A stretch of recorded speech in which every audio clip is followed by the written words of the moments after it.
Convido vocês neste momento para fazermos o devocional. E o nosso devocional ele será no Evangelho de Lucas, capítulo 10, a partir do verso 25, que nos fala sobre o bom samaritano. O Evangelho de Lucas, capítulo 10, verso 25, diz: Eis que certo homem, intérprete da lei, se levantou com o intuito de pôr Jesus à prova e disse-lhe: Mestre, que farei para herdar a vida eterna? Então Jesus lhe perguntou: O que está escrito na lei? Como interpretas?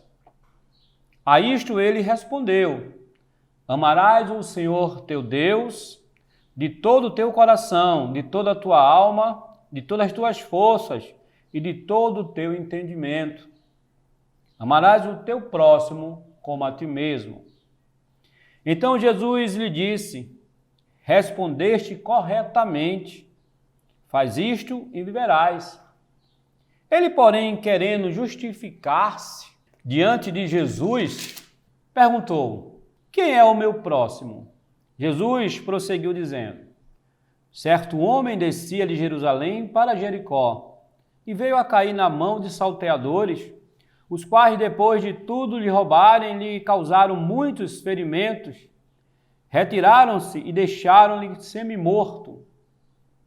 Casualmente descia um sacerdote por aquele mesmo caminho e, vendo-o, passou de largo. Semelhantemente, um levita descia por aquele lugar e, vendo também, passou de largo. Certo samaritano, que seguia o seu caminho, passou-lhe perto e, vendo, compadeceu-se dele. E, chegando-se, pesou-lhes ferimentos, aplicou-lhes óleo e vinho, e, colocando-o sobre o seu próprio animal, levou-o para uma hospedaria e tratou dele.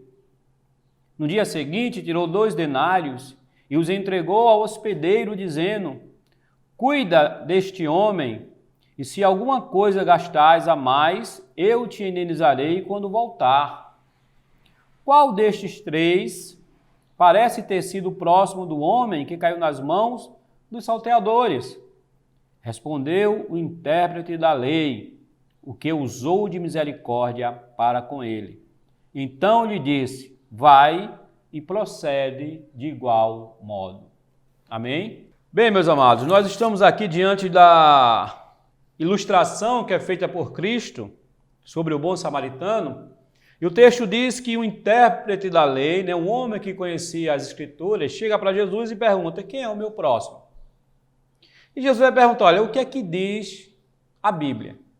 Ele diz: Olha, a Bíblia diz que nós devemos amar a Deus sobre todas as coisas e ao nosso próximo como a nós mesmos. Jesus diz: Ok, muito boa a sua resposta. E aquele homem diz: Olha, mas quem é o meu próximo? Jesus aqui ele vai usar algumas figuras. Ele vai usar a figura do homem que sofreu aquele acidente, que foi pego pelos salteadores, que foi roubado, que foi espancado. Ele vai usar a figura do levita, do sacerdote e do samaritano. O interessante aqui é que o sacerdote e o levita ele tem um papel específico, que era cuidar das coisas de Deus, que era cuidar do templo, que eram homens religiosos. E pelo fato de ser homens religiosos, eles precisariam ter esse apego, esse afeto pelas pessoas. Mas, no entanto, Jesus utiliza aqui a figura agora do samaritano. E os judeus, Jesus está falando com os judeus aqui, eles não se davam bem com os samaritanos. E Jesus usa a figura do samaritano. Então, aquela pessoa a qual o judeu ele detestava foi a pessoa que ajudou aquele homem que estava ferido. E ele foi muito generoso. Ele não só ajudou, mas ele levou aquele homem para uma hospedaria, ele cuidou dos ferimentos, ele deixou uma certa quantia de dinheiro lá para os cuidados devidos com aquele homem ali. Ele ainda disse ao homem da hospedaria: Olha, o que for preciso, o que ele gastar, quando eu voltar, eu pago.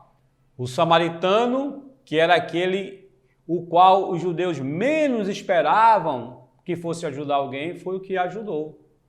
Então, o que é que nós aprendemos com esse texto?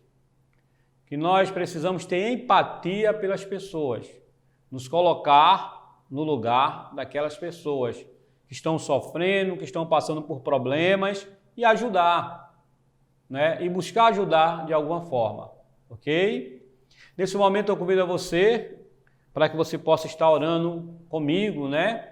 E lembrando que nesse mês de julho nós tivemos 2 jovens que completaram mais um ano de vida, né? André Francisco e João Marcos completaram mais um ano de vida. E nós estaremos neste momento orando pelas suas vidas e pelas vidas dos demais. Amém? Oremos. Senhor Deus, Pai Todo-Poderoso, obrigado, Senhor Deus, porque Tu tens cuidado de nós, nas nossas famílias, porque Tu tens, Senhor Deus, com a Tua mão estendida sobre nós, Senhor Deus, nos protegido, Pai.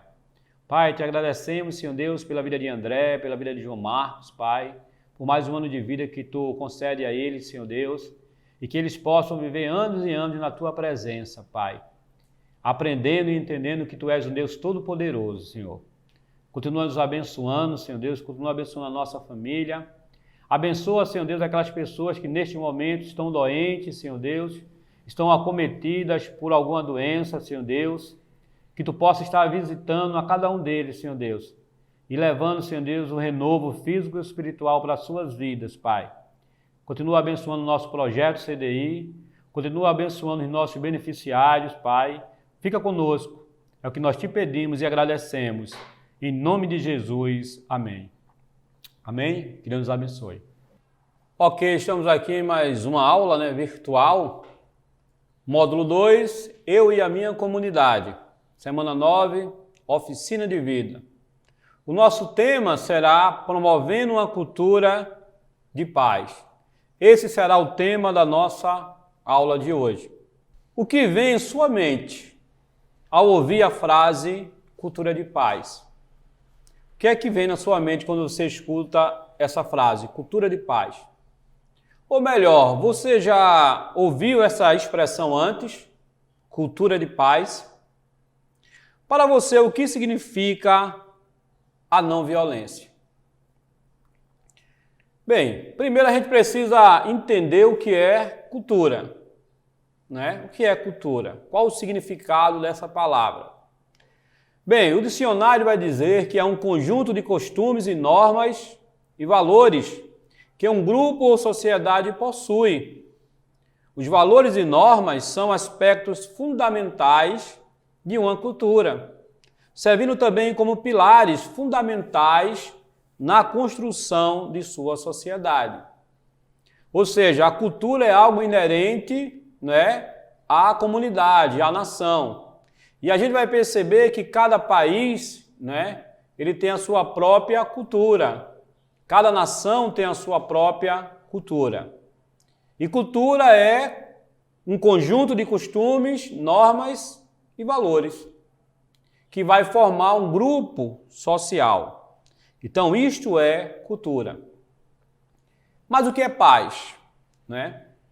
O dicionário ele vai dizer que paz é calma. Um estado de calmaria, de harmonia, de concórdia e de tranquilidade, sossego, um silêncio, né? Aquela calmaria, aquele descanso. Muitas vezes nós falamos, né? Nosso dia hoje foi uma paz, né? Eu estou em paz.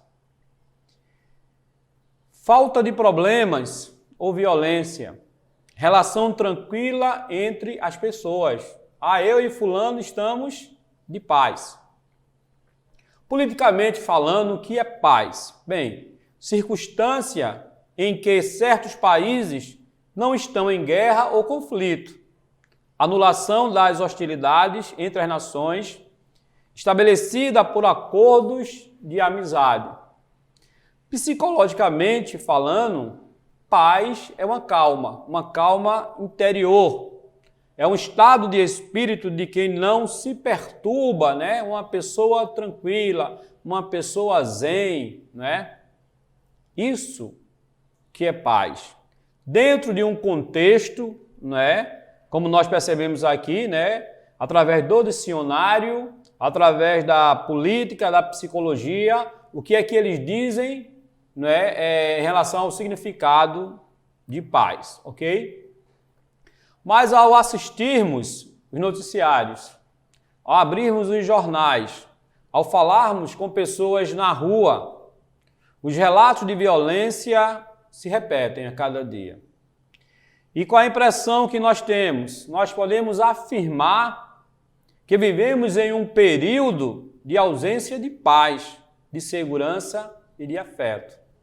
E essa é a maior realidade a qual nós vivenciamos hoje, né? A ausência de afeto, de segurança, de paz.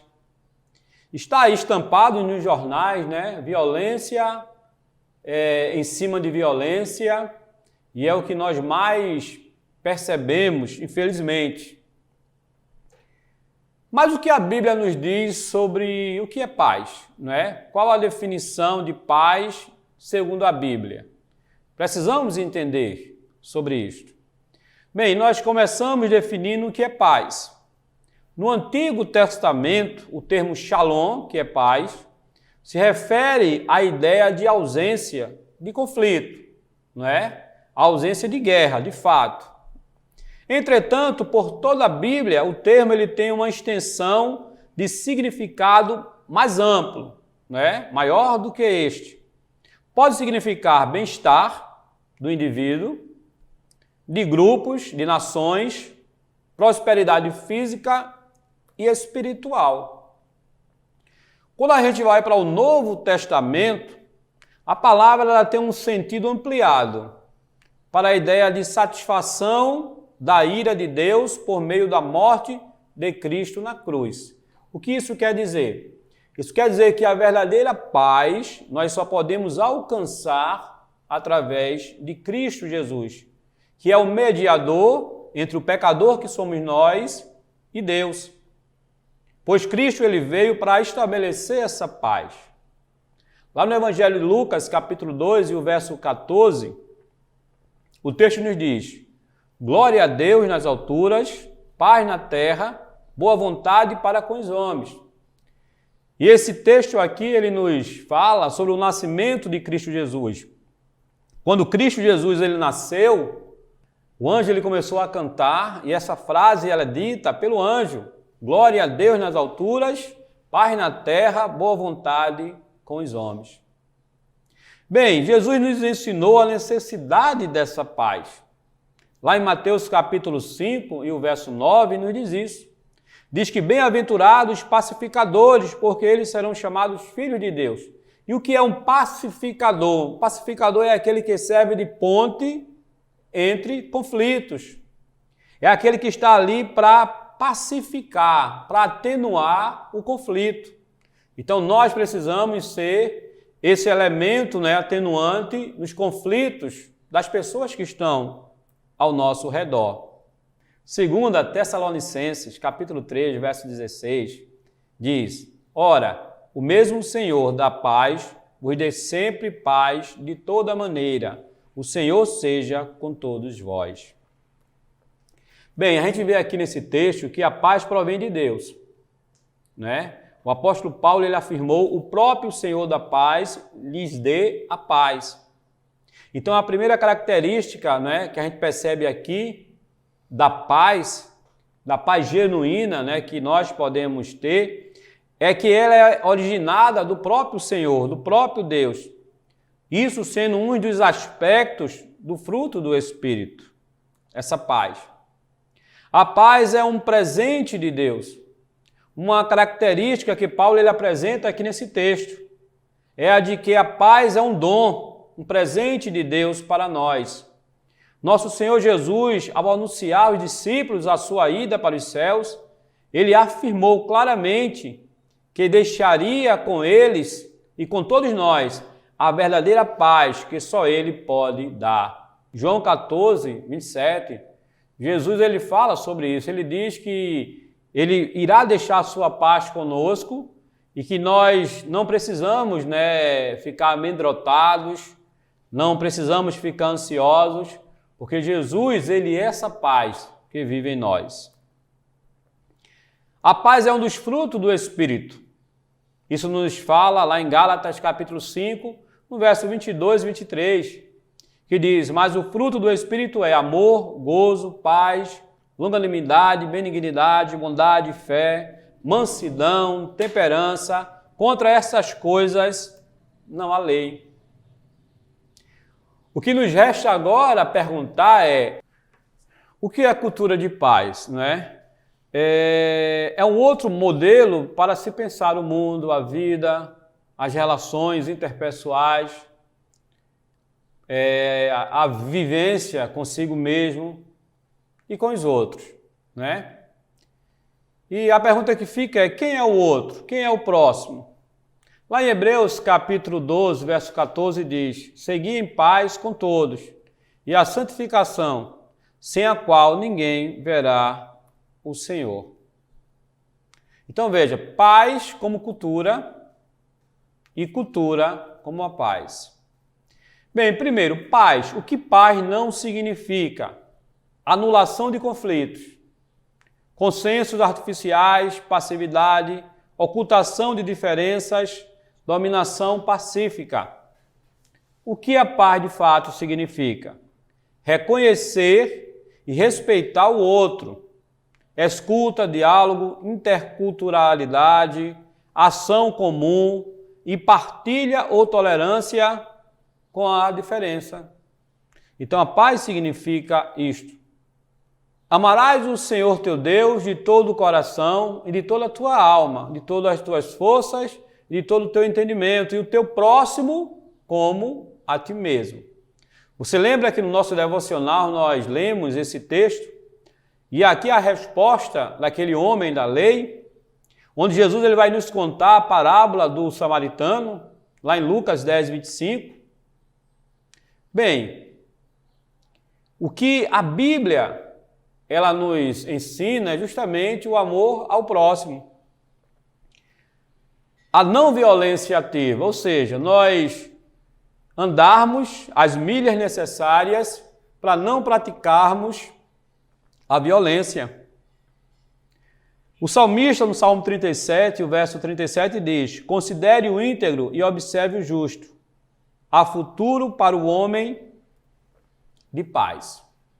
Então, cultura de paz é um modo de pensar e agir que rejeita a violência e valoriza a diversidade, o diálogo, a negociação, a mediação, como estratégias para a resolução dos problemas.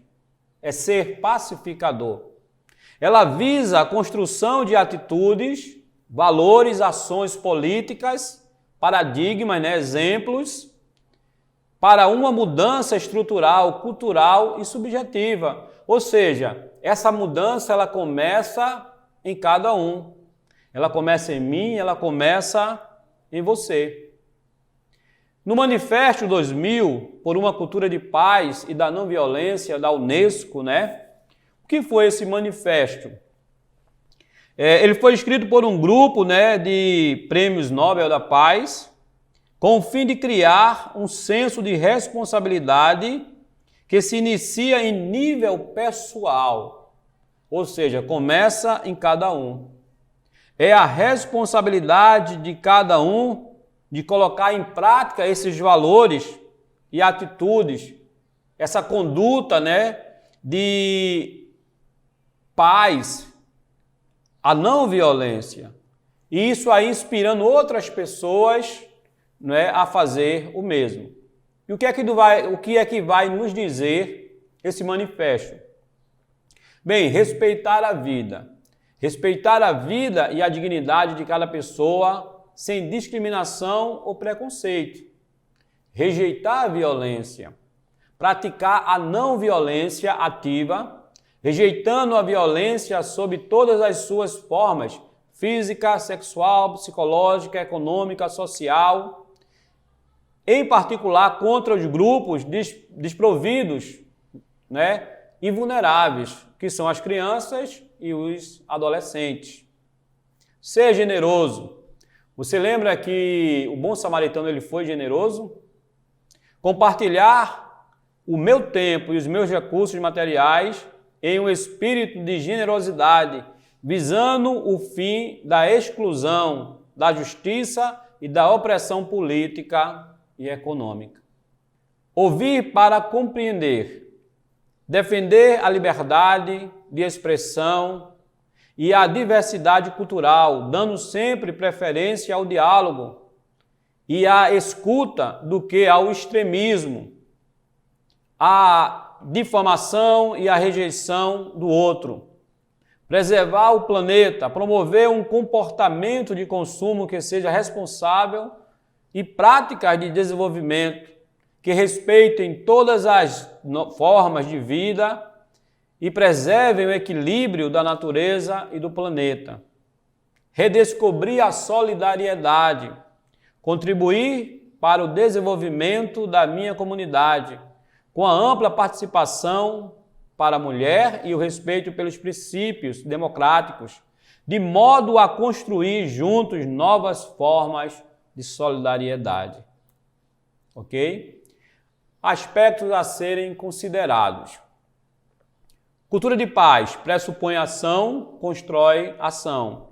Não deve ser banalizada como alguma coisa abstrata ou utópica. Ou seja, essa cultura de paz não é algo ilusório, é algo que pode ser praticado, que nós podemos praticar. Rejeição a todas as formas de violência, verbal, física, psicológica, educacional, ambiental, econômica, social, direta, estrutural e cultural. E ouvir para compreender. Então nós somos convidados pelo Senhor Jesus a viver a paz.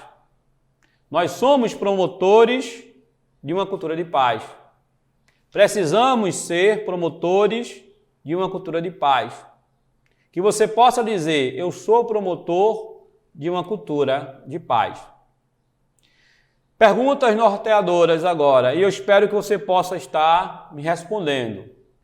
No seu ponto de vista, qual é a relação do adolescente jovem com a violência?